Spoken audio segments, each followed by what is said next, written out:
ఆ సభలో పవన్ కళ్యాణ్ గారు ఏమన్నారంటే మెంబర్షిప్ టు లీడర్షిప్ అనే మాట మాట్లాడు. సో ఇప్పుడు ఇవాళ ఈ 2 సంవత్సరాలు అయిపోయిన తర్వాత జనసేన పార్టీ అనేది రేపు లోకల్ బాడీ ఎలక్షన్స్ అంటే రేపు పవన్ కళ్యాణ్ గారు కూడా ఆగస్టు తర్వాత కమిటీలు ప్రతి ఒక్కటి చోట కూడా వేద్దాము, ప్రతి ఒక్కరు భాగస్వాములు అవ్వాలి, ఇక్కడ నుంచి పార్టీ మనం బలోపేతం దిశగానే క్షేత్రస్థాయిలో పనిచేసే ఉద్దేశంతోనే మనం ముందుకెళ్దామని ఒక మాట అయితే ప్రతి సభలో చెప్పడం అయితే జరిగింది. దానిలో భాగంగానే మన పార్లమెంటరీకి సంబంధించి ఆ సమన్వయ కమిటీకి సంబంధించి అప్లికేషన్స్ కూడా పిడుగు హరిప్రసాద్ గారు కృష్ణా జిల్లాకి తీసుకున్నారు.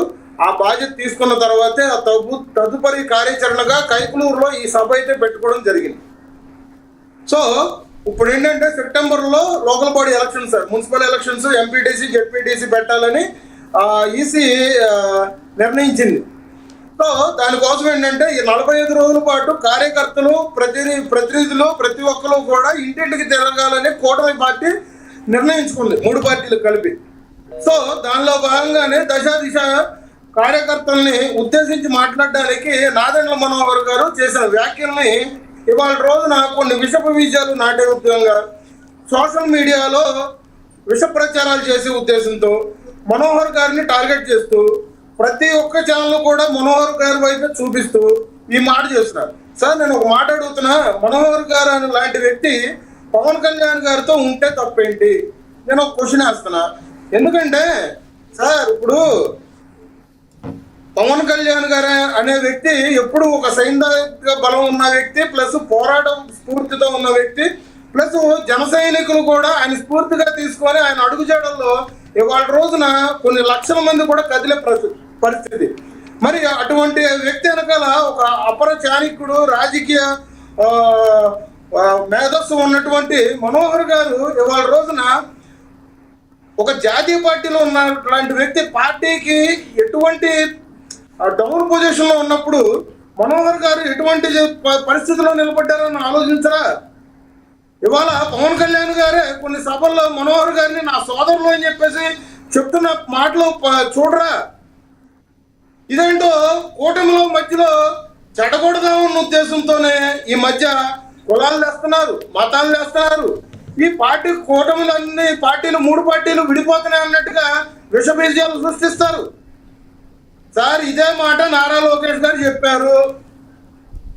కొన్ని నకిలీ అకౌంట్లు అంటే ఫేక్ అకౌంట్స్ ద్వారా మన మధ్యనే ఉంటూ జనసేనకి, టీడీపీకి, బీజేపీకి చీలికలు తీసుకొచ్చే ఉద్దేశాలు అయితే ఉంటున్నాయి. వాటిని మీరు పట్టించుకోకూడదు.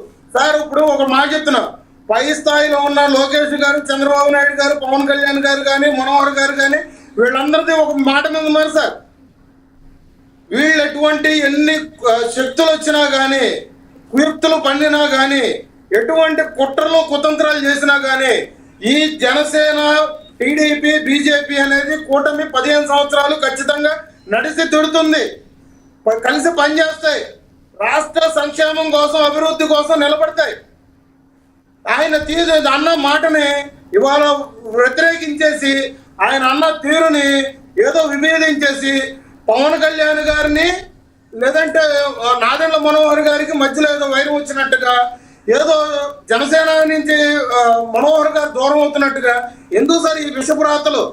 ఎందుకు సార్ ఈ విషపు కుట్రలు? వాళ్ళు బాగానే ఉన్నారు. మధ్యలో ఏంటంటే వీళ్ళు అసలు కొన్ని ఇటువంటి అంటే విష ప్రచారాలు చేసే వాళ్ళు ఏమో సంకలు గుర్తుకున్నారు. ఇక్కడ ఒకటి మనం గుర్తుపెట్టుకోవాలి సార్, రేపొద్దున ఎలక్షన్ వచ్చినప్పుడు కూడా మేము యాప్లు ఓపెన్ చేస్తాం, సింగిల్ సింహాలం అని చెప్తున్నారు. ఆ సింగిల్ సింహాలకే చెప్తున్నాం, రేపొద్దున లోకల్ బాడీ ఎలక్షన్లో మీ స్థాయి ఎంతవరకు దిగజారిపోయిందో చూడండి. 40% మాకు ఓట్ బ్యాంకింగ్ ఉందన్న వాళ్ళు వాళ్ళ రోజున ఎంత దిగజారిపోయారో చూడండి.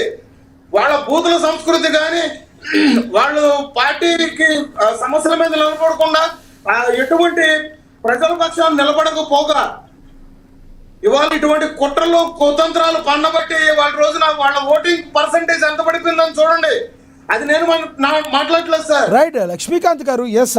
అయితే ప్రధానంగా కొంతమంది నుంచి వచ్చే వాదన ఏంటంటే, గతంలో పవన్ కళ్యాణ్ గారు ఏదైతే ఎలక్షన్ల ముందు హామీ ఇచ్చారో, ఇప్పుడు వచ్చిన నామినేటెడ్ పోస్టులు గతంలో ఇప్పుడు ఏవైతే వచ్చినాయో చెప్పిన విధంగా రాలేదు, ఇదే విధంగా మరొకసారి జరుగుతుంది, లోకల్ బాడీ ఎలక్షన్లో జరిగిద్ది అని అనే వాళ్ళకి ఏం చెప్తారు మీరు? నిజంగానే జనసేనకి చెప్పిన విధంగానే పవన్ కళ్యాణ్ గారు గతంలో ఏదైతే హామీ ఇచ్చారో ఆ విధంగా న్యాయం జరుగుతుందని మీరు భావిస్తున్నారా?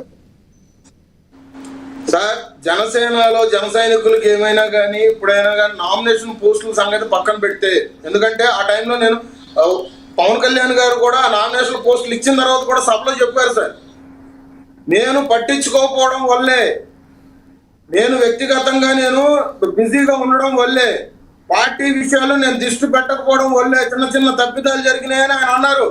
ఇవాళ కమిటీలు వేసేది కూడా గ్రామ స్థాయి నుంచి కూడా కమిటీలు వేసేది పవన్ కళ్యాణ్ గారు వేస్తున్నారనే విషయం మర్చిపోతున్నారు. మీకు తెలియదా సార్? జనసేన అధికార ప్రతినిధుల కోసం కూడా ట్రైనింగ్ ఇచ్చి 32 మందిని సెలెక్ట్ చేసిన తర్వాత పవన్ కళ్యాణ్ గారు మరి సైనస్ ప్రాబ్లం అని చెప్పేసి, ఇవాళ భుజానికి ఆపరేషన్ అని చెప్పేసి ఆయన పలు శాఖల్లో బిజీగా ఉన్నా కానీ ఇవాళ మాది కూడా ఆయన కూడా కొంచెం ఆలస్యత్వం ప్రదర్శిస్తున్నారంటే దేనివల్ల అంటే హెల్త్ సహకరిస్తున్నారు. ఆయన బిజీగా ఉండగా ప్లస్ ఏంటంటే ప్రతి విషయాన్ని కూడా పవన్ కళ్యాణ్ గారే చూడాలి అంటే కనుక కొంచెం సమన్వయం పాటించాలి. ఎస్ కరెక్ట్ లక్ష్మీకాంత్ గారు, మీరు ఇందాక ఏదైతే చెప్పారో, నారా లోకేష్ గారు కావచ్చు, చంద్రబాబు గారు కావచ్చు, పవన్ కళ్యాణ్ గారు కావచ్చు, అధినాయకత్వంకి అసలు ఏ ప్రాబ్లం లేదు, ఎటువంటి శశభిషాలు ఈగోయిజాలు లేవు, వాళ్ళందరూ ఒక కార్యాచరణ చేస్తున్నారు. కానీ క్రింది స్థాయిలో కార్యకర్తలు, టీడీపీ కార్యకర్తలు కావచ్చు, ప్రధానంగా జనసేన కార్యకర్తల మధ్య సమన్వయం ఉందంటారా, ఒక గాడిన పడిందంటారా? రానున్న రోజుల్లో జనసేన సైనికులకి న్యాయం జరుగుద్దని, జనసేన నాయకులకి కార్యకర్తలకి న్యాయం జరుగుద్దని మీరు భావిస్తున్నారా ఈ లోకల్ ఎలక్షన్లో? ఖచ్చితంగా సార్. ఎందుకంటే మీరు మొన్న కైకలూరు జరిగిన సభలో మనోహర్ గారు ఒక మాట అన్నారు, ఇక్కడ ఎవరి వర్గాలు కావు, పవన్ కళ్యాణ్ గారు వర్గం ఒకటే అని చెప్పేసి అని అన్నారు. మీరు అన్నారా ఆ మాట? ఆ మాటకు అర్థం ఏంటంటే 3 రోజుల పాటు పవన్ కళ్యాణ్ గారికి సర్జరీ అయిన తర్వాత ముంబై నుంచి మనోహర్ గారు వచ్చాక అనుకోకుండా జరిగిన ఈ మీటింగు రాష్ట్ర వ్యాప్తంగా కూడా చాలా చోట్ల కూడా ఇట్లా చేద్దామని అనుకున్నారు. కానీ మనోహర్ గారు ఎప్పుడైనా కానీ ఇక ఆగమేఘాల మీద ఇట్లా వచ్చినప్పుడు ఏంటంటే అక్కడ లోకల్గా ఉన్న కొన్ని సమస్యల మీద దృష్టి పెట్టి ఆయన వెళ్తూ ఉంటారు. కైకలూరులో కూడా అట్లా వెళ్తే వర్గాలు ఉన్నాయి పార్టీలోనే అన్న విషయం ఆయన చెవిని పడింది సార్. ఆ చెవిని పడబట్టే ఆయన సాక్షాత్తు సభా వేదిక మీద ఆయన చెప్పిన మాట, ఇక్కడ వర్గాలు పెట్టుకుంటే కుదరదు, 4 ఫ్లెక్సీలు పెట్టుకున్నంత మాత్రాన కుదరదు, మీ వెనకాల 10 మంది జేజేలు కొట్టినంత మాత్రాన కుదరదు, ఎలక్షన్ కోసం నిలబడాలి, గట్టిగా పోటీ చేయాలి. ఈసారి మనం కూటమిలో ఇంతకు ముందు తగ్గామంటే ఇప్పుడు మనం మరింత బలం చూపించాలన్న ఉద్దేశం మీద మాట్లాడిన మాటలు ఇవాళ వ్యతిరేకిస్తున్నారు, విభేదిస్తున్నారు. ఓకే మీ అభిప్రాయం అర్థమైంది, మళ్ళీ మాట్లాడదాం. మనతోటి పోతుల బాలకోటయ్య గారు, state social welfare board chairman, ఆయన జాయిన్ అయ్యారు, ఆయనతో మాట్లాడదాం. బాలకోటయ్య గారు నమస్తే సార్. నమస్తే నాగ్ గారు. బాలకోటయ్య గారు, ఏదైతే నాదెండ్ల మనోహర్ గారు కొన్ని చేసిన వ్యాఖ్యలు ప్రస్తుతం వైరల్గా మారిన పరిస్థితి, టీడీపీ జనసేన మధ్య కొంత గ్యాప్ వస్తుందంటూ కొంతమంది మాట్లాడుతున్నారు, ఏమంటారు? నాగ్ గారు, ఎస్ మాట్లాడండి. నాగ్ గారు మాట్లాడండి. మిగిలిన 2 మిత్రులు కూడా మాట్లాడినామండి, తర్వాత మాట్లాడతాను. రైట్, మోహన్ రెడ్డి గారితో మాట్లాడదాం, వైసీపీ అధికార ప్రతినిధి. మోహన్ రెడ్డి గారు నమస్తే సార్. ఏమది రెస్ట్ తీసుకొని ఇప్పిస్తున్నావా? మోహన్ రెడ్డి గారు నమస్కారం అండి. లక్ష్మీనాథ్ గారు, మీకు బాలకోటయ్య గారికి, లక్ష్మీనాథ్ గారికి, అదే విధంగా సింగళూరు వెంకటేశ్వర గారికి, చూస్తున్న వీక్షకులకు అందరికీ పేరు పేరున హృదయపూర్వకంగా నమస్కారాలు. ఇప్పుడు మాకు పెద్ద అవసరమైన సబ్జెక్ట్ కాదు ఇది, వాళ్ళకి సంబంధించిన సబ్జెక్టు. ఆ సబ్జెక్టును మనం మమ్మల్ని ఏదో తీసుకొచ్చి మా క్యాప్ తగ్గిపోయింది, మాకు పరపతి తగ్గిపోయింది, వాళ్ళకు పరపతి పెరిగిపోయింది, వాళ్ళు బ్రహ్మాండంగా ఉన్నారు, వాళ్ళు బ్రహ్మాండంగా గెలుస్తున్నారు, వాళ్ళు ముగ్గురు బాగున్నారు, మేమేదో మధ్యలో చిచ్చు పెట్టడానికి కూడా ఎందుకు పెడతారు చిచ్చు? మోహన్ రెడ్డి గారు ఒకటే ఒక క్వశ్చన్ అడుగుతాను, మీరు కంటిన్యూ చేయండి. మీకు సంబంధం లేదు అంటూనే ఉన్నారు, కానీ మీ అంబటి రాంబాబు గారి లాంటి నేతలు, పేరు నాని లాంటి గారి నేతలు ఎప్పుడు కూడా జనసేన అంతర్భాగంలో ఉండే కార్యకర్త సమావేశాల గురించి ఎప్పుడు మాట్లాడుతూనే ఉంటారు.